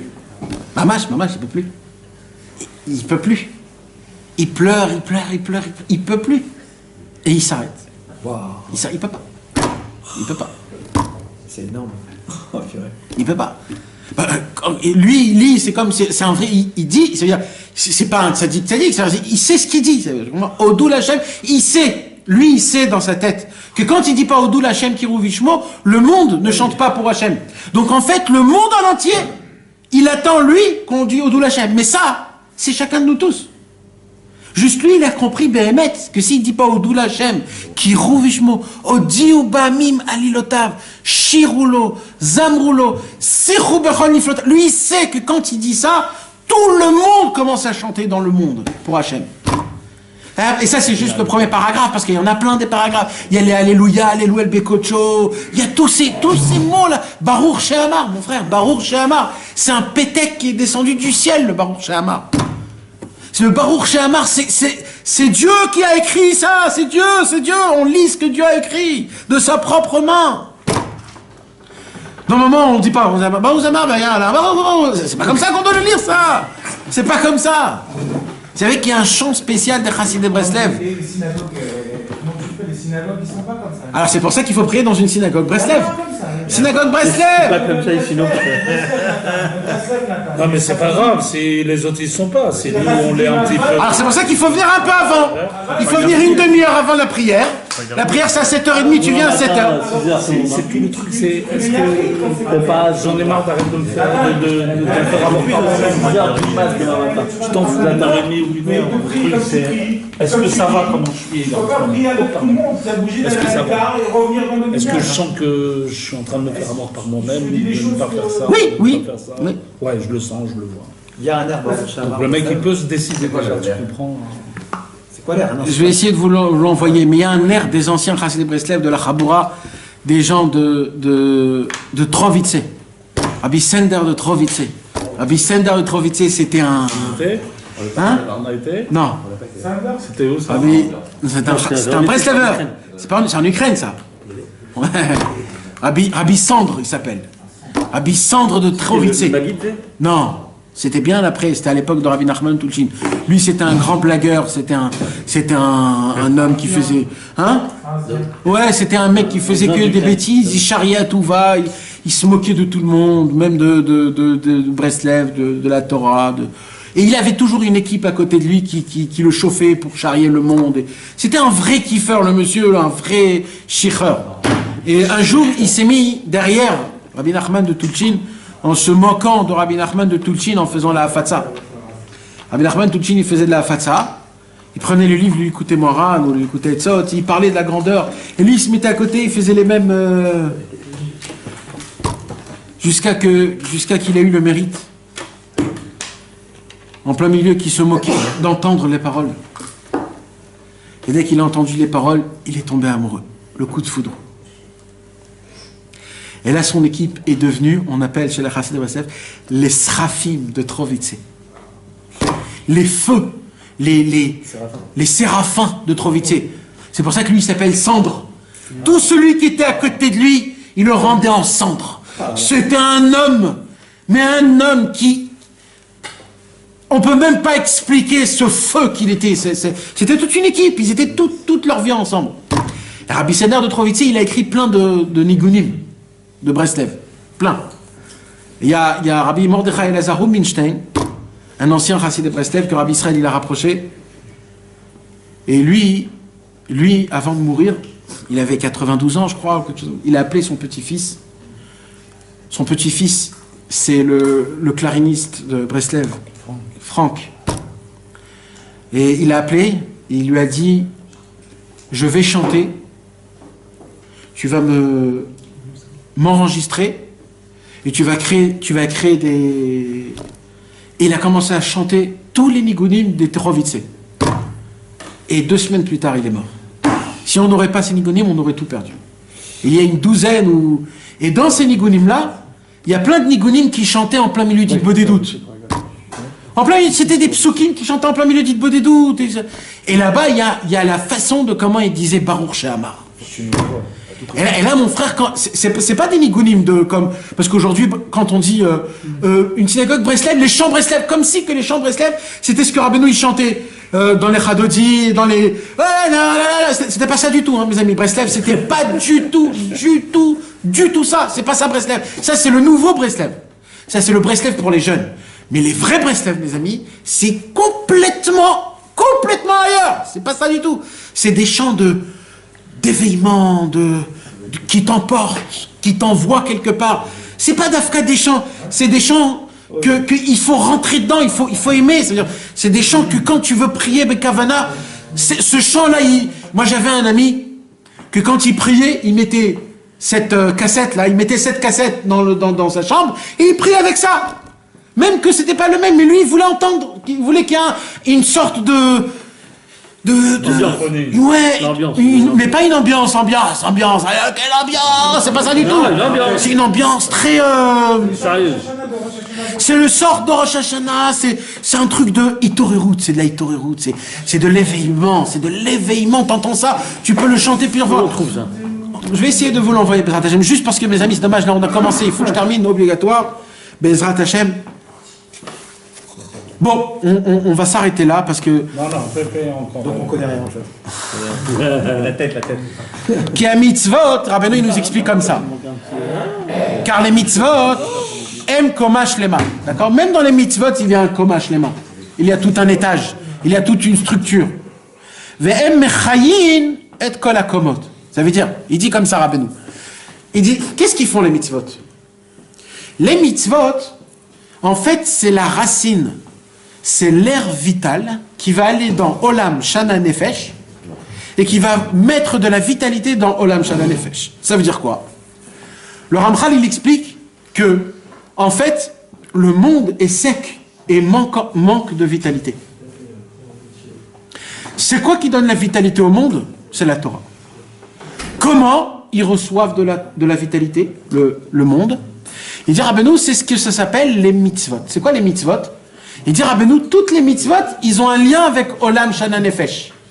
Quand tu vas les recueillir, les trois, tu vas faire revivre ce compartiment de vitalité. D'accord? Avec les yeux, par exemple. Ça s'appelle Nefesh. Il y a des mitzvot qui sont spéciales que pour les yeux. Par exemple, regardez les tzitzit. Il y a une mitzvah d'avoir les tzitzit. Pourquoi? Parce que quand tu vas regarder les Oreitem Oto, Uzchartem et kol mitzvot Hashem, tu vas te rappeler que tzitzit, c'est Gimatria Tariag. J'ai 4 tzitzit pour me rappeler que dans les 4 coins du monde, je dois faire les 613 mitzvot. Dès que tu te rappelles de ça, tu as fait une mitzvah. Donc il y a une mitzvah qui appartient qu'aux yeux. Il y a une autre mitzvah qui appartient aux yeux de ne pas voir des choses pas tsniout. Ça aussi, ça fait pas. Maintenant, quand toi, tu vas pas voir la chose pas tsniout, au moment où il y a une femme qui est pas tsniout, c'est le temps.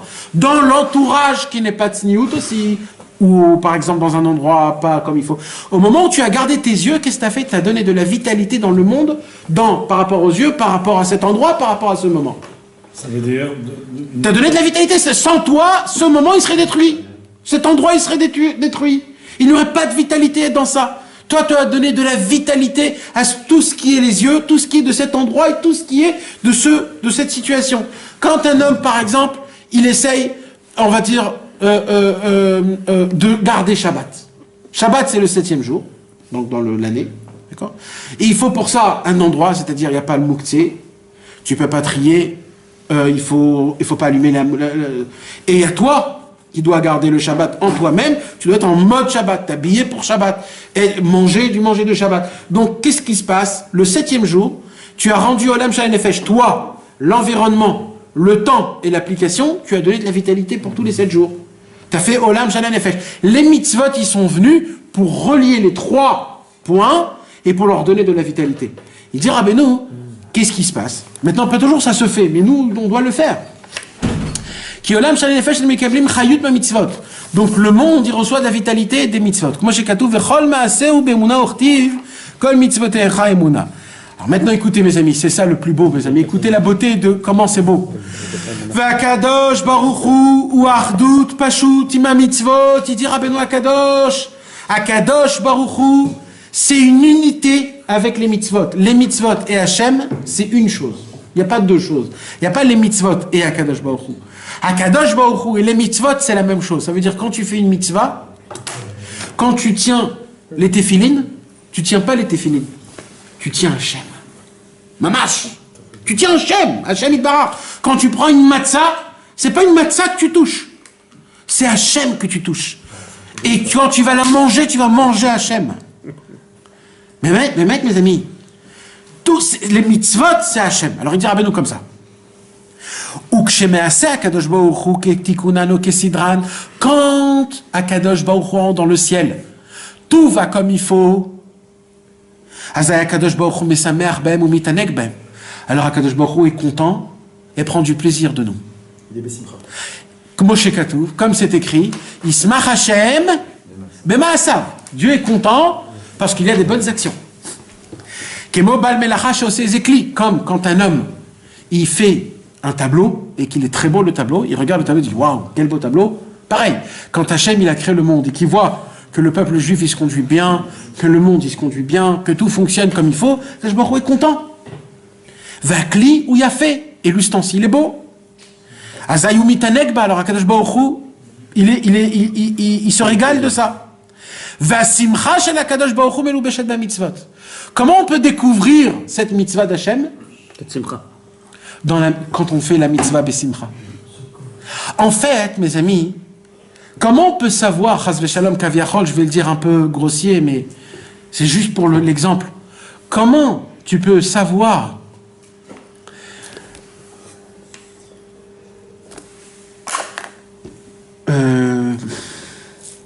comment on dit quand quelqu'un il s'est réveillé du mauvais pied, mauvaise humeur. Comment tu peux connaître l'humeur d'Hachem? Kaviachol, chas v'shalom, si on peut dire. C'est par rapport à la mitzvah. Si tu arrives à obtenir une mitzvah besimcha behemet, c'est qu'en haut c'est besimcha. Mais si tu fais la mitzvah à la perfection, mais il n'y a pas eu de simcha, c'est que c'est Hachem, il n'est pas besimcha. C'est pour ça que toi aussi, quand tu appliques les mitzvahs, tu n'es pas besimcha. Et c'est là qu'il dit Rabbeinu, quand tu essayes de faire une mitzvah à la perfection avec tout ce qu'il faut, et tu n'as pas senti de mitzvah, tu n'as pas senti de simcha, c'est qu'il y a eu le xardin. Et là, tu ne peux plus faire la prière. C'est ça qu'il a dit Rabbeinu. Comment tu peux savoir le xardin avant ou après le xardin? En faisant les mitzvahs de besimcha. Ça veut dire quoi? Si tu as tout fait pour que la mitzvah elle soit comme il faut, etc., et que même tu n'as pas eu de simcha, c'est qu'en haut dans le ciel, même Hachem, il n'est pas besimcha, et si Hachem il n'est pas besimcha, c'est qu'il y a des xérotes. Il y a des décrets mauvais, Hachem il n'est pas content. Par contre, si tu as fait la mitzvah besimcha comme il faut, etc., et tu as reçu une simcha, c'est que Béhémet, il n'y a pas eu encore de xardin. Et qu'en haut dans le ciel, la preuve c'est que tu as été besimcha de tes mitzvot. Mais parce que la simcha de la mitzvah, c'est pas la tienne. La mitzvah de la simcha, c'est Hachem. C'est pas toi, c'est Hachem. En fait, Hachem, il te dit, ah, tu es mon ami, alors je vais te faire kiffer, je vais te raconter combien je suis content. En fait, la mitzvah, c'est une porte que tu ouvres à devenir l'ami d'Akadosh Baruch Hu, que Hachem, il te dit, comment ça va, Baba? Ça s'est bien passé aujourd'hui, tu sais pas ce qui s'est passé. Et Hachem te raconte, voilà ce qui m'est passé aujourd'hui. Ou c'est une bonne nouvelle, ou c'est une mauvaise nouvelle. Comment tu arrives à avoir cette conversation? En faisant les mitzvot. En ayant cette conscience que la mitzvah, en fait, ça te donne, ça te découvre l'humeur de Dieu, Kaviachol. Mais tu t'imagines comment c'est beau, comment Rabbeinu te dit que par rapport à ça, tu peux savoir. Ça veut dire un homme, maintenant un homme simple, d'accord? Comment on applique ça maintenant? Un homme simple, il veut prier sur quelqu'un qui est malade. Il veut prier pour quelqu'un qui est malade. Il est malade, il veut prier pour lui. Il dit, avant que je prie, il faut savoir si c'est un xardin ou pas un xardin. Maintenant, moi, je fous rien dans cette histoire, parce que moi, je suis un imbécile. Je suis juste un moustique, moi. C'est pas moi qui fais. Je suis un crabe, c'est le tzaddik qui fait le travail. Mais je vais faire comme si. Je vais faire comme si, pchitout. C'est ça. C'est quoi la pchitout? Sans réfléchir, je vais écrire, je vais appliquer. Le monsieur, il dit d'abord, je vais essayer d'appliquer une mitzvah. Je vais essayer de voir. Quelqu'un dit, on va, ouais. Je vais détecter. On va commencer à appliquer une mitzvah. Je vais choisir une mitzvah où je vais essayer de prier avant la mitzvah. Je vais essayer de l'appliquer, le plus parfait que je peux. Mais pchitout aussi, mais pchitout. Et je vais essayer d'être bessimcha. Si j'arrive à être bessimcha de cette mitzvah, c'est qu'il y a encore une tikva, il y a encore une possibilité de prier pour cet homme, que cet homme-là. Mais si j'essaye j'essaye de faire 1, 2, 3 mitzvot, je vois qu'il n'y a pas, j'ai Dans tout. cette kavana-là. Dans cette kavana, de découvrir, est-ce qu'il y a un xardine ou pas un xardine? Parce que tout ça, c'est keilou, c'est Bediavad, c'est le tzaddik qui va donner les... Hein? Une idée comme ça, tu peux te faire vachement balayer aussi. C'est pour ça que j'ai dit Bepchitout. Il faut faire les choses vraiment très simples. C'est parce que c'est pas nous qui le faisons. Le vrai, c'est le tzaddik. Mais nous, on doit avoir cette approche. Nous, on doit faire keilou, pas zé. Nous, on fait keilou, comme si que... Bepchitout, parce que... Il faut être sérieux, mais pas se prendre au sérieux. Voilà. Il faut faire les choses comme si que c'est pas toi qui les fais. Non, sans prendre au sérieux. Je peux pas avoir, tu as raison. Et là, il dit, Vasimcha shel HaKadosh Baruch Hu melubeshet be'amitzvot. Il dit, Rabbeinu, quand un homme, il a une simcha, ou alors ça peut se faire tout seul, Dov. Comment? Le monsieur, le matin, il vient, il prend son étroc, son loulav, il fait la mitzvah mamash, il sent mamash une simcha. Baruch Ata Hashem, il fait comme ça, il sent une simcha. Et il rentre chez lui à la maison, on lui apprend quelque chose de pas bon. Et il dit, j'ai fait les mitzvahs, ce matin, j'ai fait une mitzvah qui m'a donné une simcha. C'est la preuve que là, je peux encore prier, ça peut faire son impact. Et si celui qui a fait cette mitzvah, Bessimcha, mais qui ne connaît pas cette notion, et qu'il apprend quelque chose comme ça, comment il va pouvoir... Il ne pourra pas. C'est pour ça qu'il faut étudier. Écoutez, Maran. Sinon, toute ta vie, elle se passe, tu ne sais pas ce qui se passe. Voilà, ou alors il peut, mais il ne saura pas pourquoi. Voilà. Est-ce que vous avez compris ou vous n'avez pas compris? Vous voulez que je vous répète? Ça ne nous appartient pas. Non, c'est celle d'Hachem. En faisant la mitzvah, Dieu il te donne, il te fait goûter son plaisir. Il te communique sa simcha. Il te communique sa simcha. Mais c'est un surplus. Ça t'a à nous. C'est un surplus de simcha. Ouais, quelque part. Non, l'avdafka. Parce qu'on n'a même pas la base, nous, de la simcha, quand tu appliques les mitzvahs. Si tu fais ton keilou. Ouais. Donc ça veut dire. Je sais pas, c'est un sentiment. T'es bien, c'est la simcha d'Hachem que tu reçois. Mais c'est plus que bien, le simcha. Ouais. Tu fais des joyeux, t'as Ouman, tu fais ta tefila. C'est la simcha, c'est Hachem. C'est Hachem Idbar. Alors quand tu ressens pas la mitzvah, quand vous ressentez pas la mitzvah, qu'est-ce qui s'est passé en fait? C'est un xardine. Quand on n'a pas envie de prier. Ah, mais c'est un clal. Tu vas te forcer. Nachon. Tu vas te forcer à te forcer. Nachon. Mais si tu fais le maximum, il t'a dit. Et tu ne sens pas le kiff, c'est un xardine. T'es pas Bessimcha. Ouais, c'est vrai. Alors force-toi de Bessimcha. Fais les bidas, les shoutas, et après tu arrives à être Bessimcha. Ouais. C'est vrai. Non mais là tu parles en général là. Moi je te parle de ça. Un homme qui veut maintenant... Si t'es pas Bessimcha, déjà, tu vas pour mettre tes filines, et que t'es pas Bessimcha, et déjà il y a un problème. Quand Oui. tu fais Bessimcha, mettre les filines, et bon, c'est hacher le bas, c'est pas Bessimcha. Alors je vais attendre déjà d'abord d'être Bessimcha tout le temps, et après je vais commencer à faire les mitzvahs de Bessimcha. Non, comme il dira Benoît, c'est pas ta tu vas te forcer à faire la chose. Oui mais alors je l'ai pas fait, je dois attendre depuis le début. Moi je dis prends ce que tu peux prendre. Prends ce que tu peux prendre. T'as pas de base, t'es pas. Alors mets-toi dans un point et là mets toutes tes forces. Voilà. Maintenant, mis à part ça, je parle pas de ça. Moi, je parle maintenant d'un autre truc. Tu parles du Sra. Non, moi, je parle maintenant, je veux prier. Le Sra, mitzvah. Non, moi, non. Tu vas faire aussi un dîme ou pas un C'est ça que je veux savoir, moi. avec le Sra, tu vas recevoir si t'es Bessimcha ou t'es pas Bessimcha. Nahon. Donc, dans ça, je vais appliquer en mini, en mini, parce que c'est pas moi qui fais, c'est Rabbeinu qui fait, ce Inyan-là, c'est tout. Mais puis tout, sans rentrer maintenant dans des mondes. Parce que même ce qu'on fait, je le répète, c'est pas nous qui le faisons, et c'est pas nous qui va faire tout ça, parce que, mais Sofo Shel Davar, nous, on n'est pas là. On n'existe même pas. On est une ombre. Mais en faisant l'acte, on va réveiller la chose dans le ciel. C'est ça la beauté. Donc juste le lis dedans, mes amis, parce que c'est dommage. Qui est marduto, Mishosa mitzvah besimcha mea mitzvah beatzma. Quand un homme il applique la mitzvah d'une joie de la mitzvah en elle-même, nimtsa, d'où là ça sort, quand il rentre dans la joie de la mitzvah, il rentre dans la joie de Dieu, parce qu'en fait cette joie elle est d'Hachem. Il est content de ce qu'il a créé.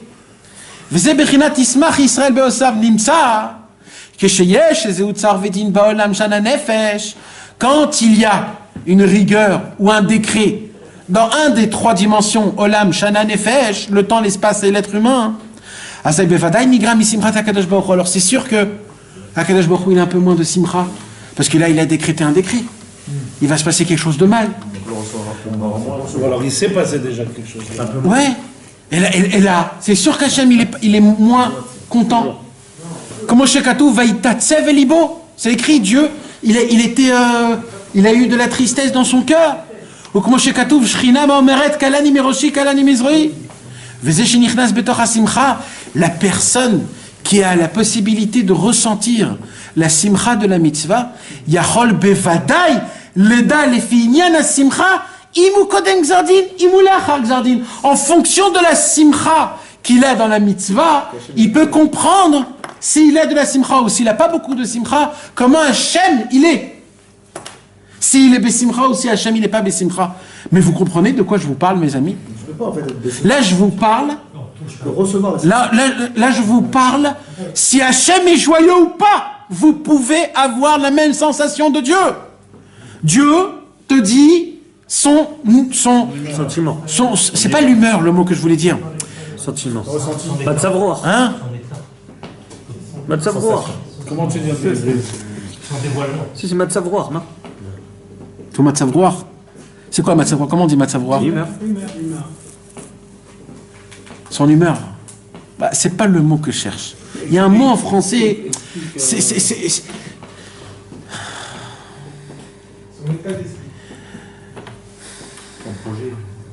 Tu sais, une sensation, on ne peut pas la décrire. Tu peux donner un mot et de dire ça ressemble à ça, je suis triste. Mais c'est pas que tu es triste, c'est qu'il y a toute une histoire derrière ça. Donc tu peux pas dire, expliquer. Mais il y a quelque chose de très fort. C'est quoi? C'est de prendre la personne, ton ami, et tu lui dis, tu veux vraiment ressentir ce que je ressens là maintenant? Alors je vais t'amener dans mon Olam Shana Nefesh, et tu vas ressentir ce que j'ai. Et tu l'emmènes dans l'endroit où il s'est passé quelque chose, je sais pas, on va dire ton travail. Et tu lui dis, regarde maintenant, qu'est-ce qui s'est passé? Et là, il y a le patron qui vient, il te gueule sur toi, là, là. Et toi, tu es juste à côté, tu es en train de subir ce que lui, il subit. Et tu dis, tu sais pas maintenant ce qui se passe. C'est que ma femme, de côté, elle connaît pas. Donc, tu l'amènes chez lui à la maison, chez sa femme, et sa femme. Et là, tu lui fais vivre ta propre vie à ton copain pour que tu comprennes dans le Olam Shana Nefesh. Et là, tu lui dis, et c'est ça qui fait Hachem.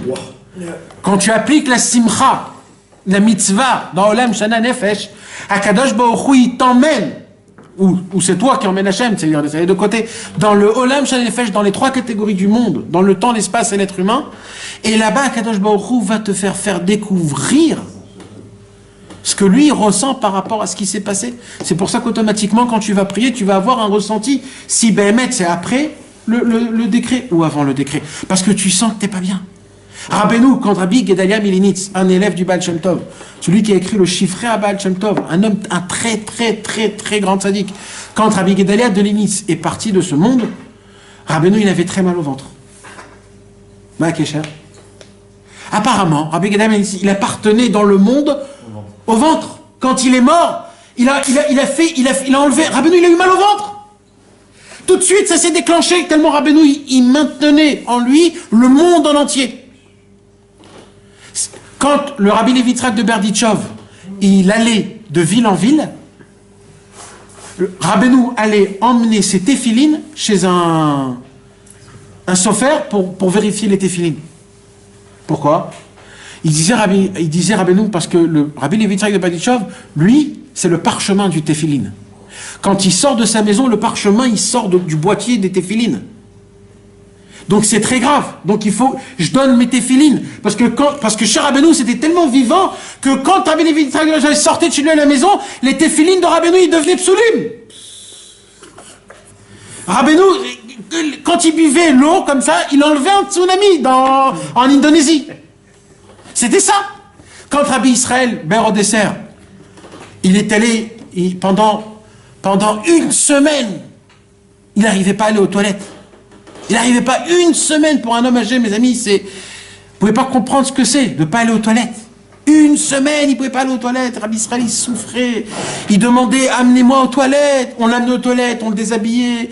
On devait rester à côté de lui. Lui, il restait là et il n'arrivait pas. Il restait des heures, il n'arrivait pas. On le rhabillait. On le ramenait encore. J'ai besoin, je crois. Il croit qu'il en vit. Ça sent pas. Une semaine de... Vous ne pouvez pas comprendre ce que c'est. Après une semaine, c'est sorti. Et dès que c'est sorti, Il a ouvert. Ouman, il a dit Arshav Ouman Niftar. Maintenant Ouman s'est ouvert. C'est-à-dire en fait, tout le Inyan de Ouman, ça dépendait de la toilette de Rabbi Israël.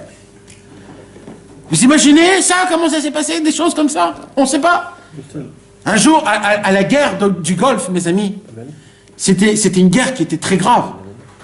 À la guerre du Golfe, il y avait ils voulaient envoyer des missiles. Non, mais ça veut dire, ils parlaient des missiles avec les masques à gaz. C'était très grave. C'est pas des missiles explosifs. C'est des missiles, comment ça s'appelle, chimiques, biologiques. Et ils racontent, les Haverim, ils racontent que il y avait les sirènes. Tout le monde rentrait dans le miklat. Mais Rabbi Israël disait, non, moi je suis vieux, je suis en chaise roulante, ne me rentrez pas dans des miklats. Vous rentrez, allez rentrer dans le miklat, moi je veux rester dans ma chambre. Parce qu'on ne peut pas, quand il y a la Zaka, c'est tout de suite. Rabbi Israël, le truc, c'est une histoire. Donc, alors les gens disent, Rabbi Israël, je t'en supplie, non, ça dit, si, sortez tous, moi je veux rester dans ma chambre. Un jour, un Raver, il s'est dit, c'est certain qu'il y a un truc qui se passe. Alors il a dit, je suis rentré dans le miklat, mais à l'époque, il fallait fermer tout avec du scotch, du sparadrap, de peur que... Alors lui, il a dit, moi je ne vais pas fermer, je vais ouvrir la porte. Et là où il pouvait ouvrir la porte du miklat, il pouvait voir Rabbi Israël en face de la...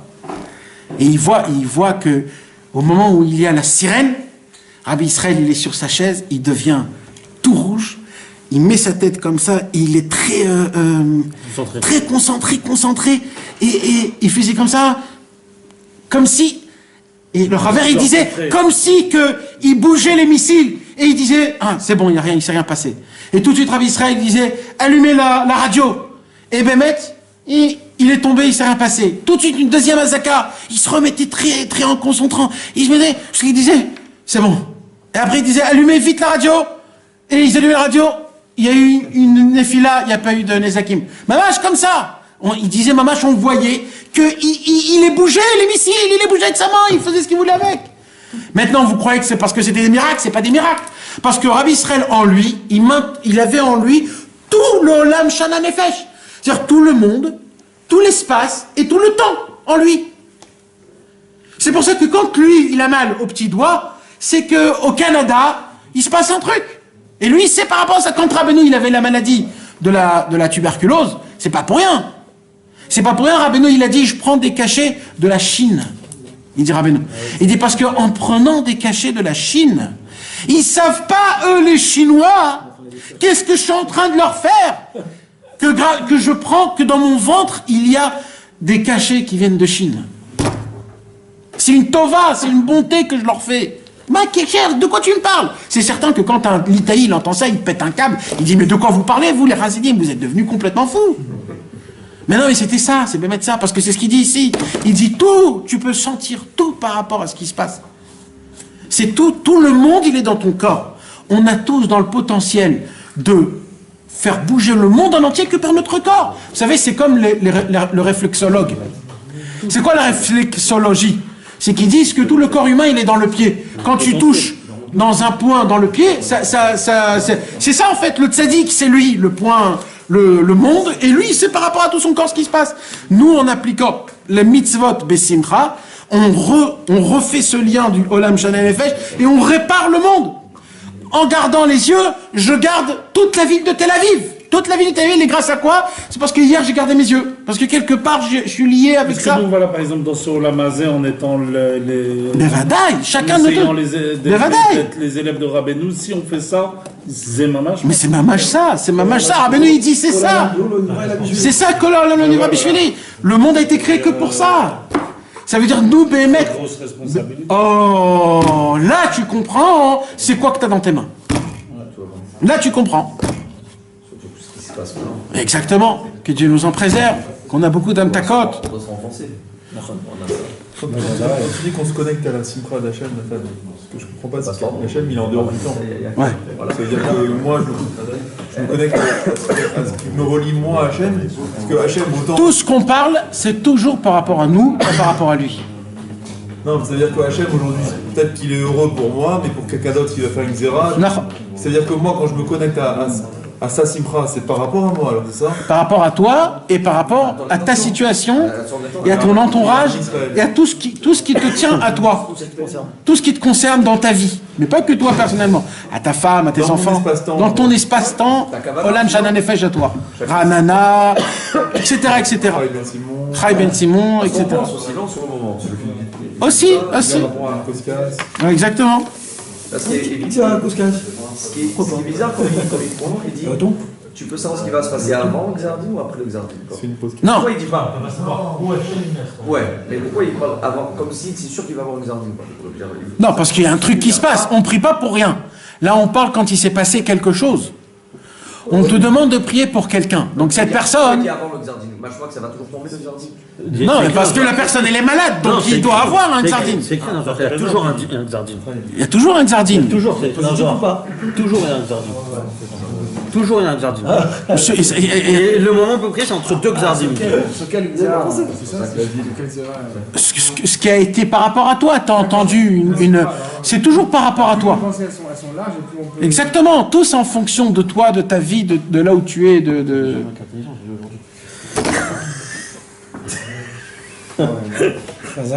Voilà mes amis, qu'Akadosh Baruch Hu ait pitié de nous et qu'il nous enlève tous les xérotes parce qu'il y a beaucoup de xérotes mes amis.